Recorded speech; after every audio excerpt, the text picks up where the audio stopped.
Hello and I welcome you to Vigyan recharge.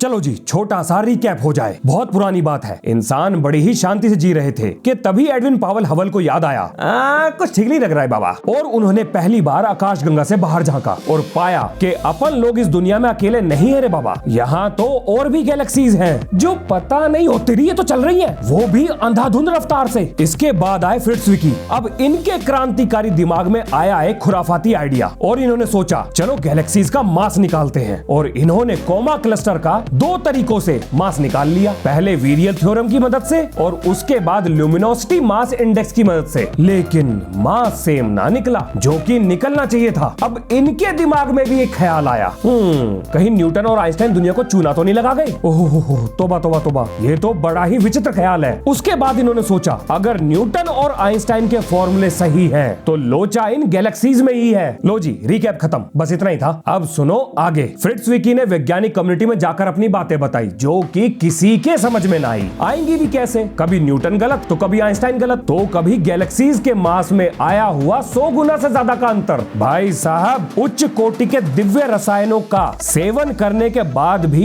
इतनी दिल दहला देने वाली बातें कोई ना कर सकता, तो किसी ने इनकी बात पर यकीन नहीं किया। अब आपके दिमाग में आना चाहिए एक सवाल, और अगर नहीं आ रहा है तो डाल लो, बिल्कुल डाल लो। ठीक है, उस समय वैज्ञानिकों ने फ्रिट्जविकी की बातों पे यकीन नहीं किया, कोई बात नहीं, पर थोड़ा बहुत पढ़े लिखे होने की वजह से छोटे मोटे वैज्ञानिक तो हम भी हैं। यकीन ना हो तो प्लास पेचकस से पूछ लो, घर में ऐसा कुछ बचा नहीं जिसे हमने खोला नहीं। और घर वालों की धमकियों और सुताई के बावजूद भी हमने अपने क्रांतिकारी प्रयोग बंद नहीं किए। तो अगर मेरी मोटिवेशन बातों के बाद आपको ये यकीन हो गया हो कि आप एक वैज्ञानिक हो तो चलो फ्रिट्जविकी की बातों को लॉजिक के आधार पर देखते हैं। देखो, मैं एक्चुअल कैलकुलेशन में तो नहीं जाऊंगा, पर मेरा वादा है मैं आपको अगले 2 मिनट में डार्क मैटर और डार्क एनर्जी पर यकीन दिला दूंगा। और जो बात उस समय के बड़े बड़े वैज्ञानिकों को समझ में नहीं आ रही थी वो आपको जरूर समझ में आएगी। पर ध्यान से सुनना, चाहे तो 2-4 बार रिवाइंड करके देख लेना। अब आइंस्टाइन और न्यूटन दोनों इस बात पर सहमत थे कि जितना ज्यादा मास होगा उतनी ही ज्यादा ग्रेविटी भी होगी। अब अगर कोई ग्रह सूरज का चक्कर लगा रहा है तो सूरज की ग्रेविटी ज्यादा मास होने की वजह से उस ग्रह को अपनी तरफ खींचेगी। तो अपने ऑर्बिट में घूमने के लिए उस ग्रह को सूरज के चारों तरफ तेज रफ्तार से घूमना पड़ेगा ताकि वो खींचती हुई सूरज की ग्रेविटी को बैलेंस कर सके।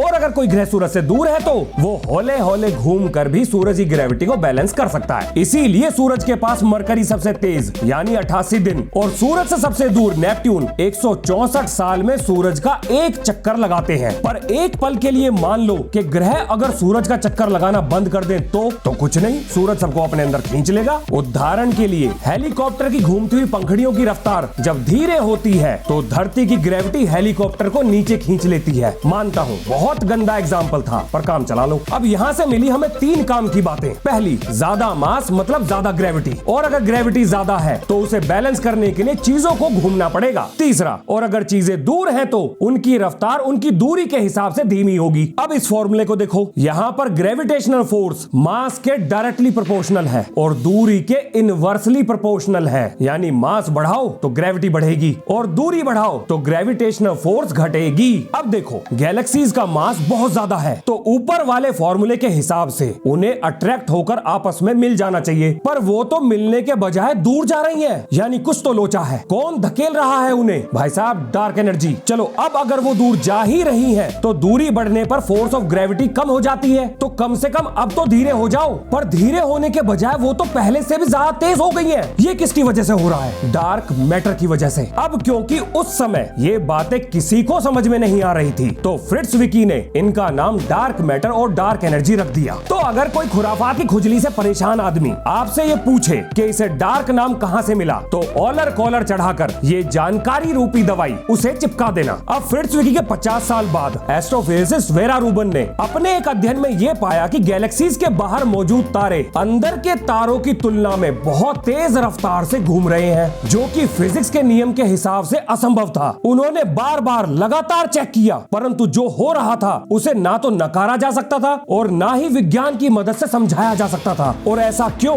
उसे जानने से पहले एक उदाहरण देखो। मान लो ये पहिया हमारी गैलेक्सी है और ये पानी की बूंदे इसके अंदर मौजूद तारे। तो जैसे जैसे इस पहिए की रफ्तार बढ़ेगी, ठीक वैसे वैसे ही इस पहिए के कोनों पर मौजूद पानी की बूंदे छिटक कर बाहर गिर जाएंगी। तो ठीक इसी तरह से हमारी गैलेक्सीज के साथ भी ऐसा होना चाहिए। कोने पर मौजूद तारे बढ़ती रफ्तार की वजह से बाहर निकल जाने चाहिए, लेकिन ऐसा हो ही नहीं रहा था। पर क्यों? ग्रेविटी की वजह से। यानी कोई ना कोई ऐसी चीज थी जिसकी ग्रेविटी इतनी ज्यादा थी जो इन तारों को बाहर जाने से रोक रही थी। अब ऐसा तभी हो सकता था अगर किसी गैलेक्सी को कोई मैटर आपस में बांध कर रख दे, ताकि तेज रफ्तार में घूमने के बाद भी गैलेक्सीज का मैटर बाहर ना बिखरे। उदाहरण के लिए अगर एक पत्थर को रस्सी से बांधकर घुमाया जाए और अगर आपको घुमाने वाला दिखाई भी ना दे रहा हो, तो भी आप ये बता सकते हैं कि पत्थर को किसी ना किसी चीज ने तो पकड़ रखा है, क्योंकि अगर ऐसा ना होता तो वो पत्थर सीधी दिशा में निकल जाता। तो इसी तरह से गैलेक्सीज को भी डार्क मैटर ने पकड़ रखा था। अब यहाँ आएगा आपके दिमाग में एक सवाल, हाँ ठीक है डार्क मैटर होता है, कोई बात नहीं, इतनी सारी चीजें मानी है, दो चार और सही, पर आखिर ये है कितना?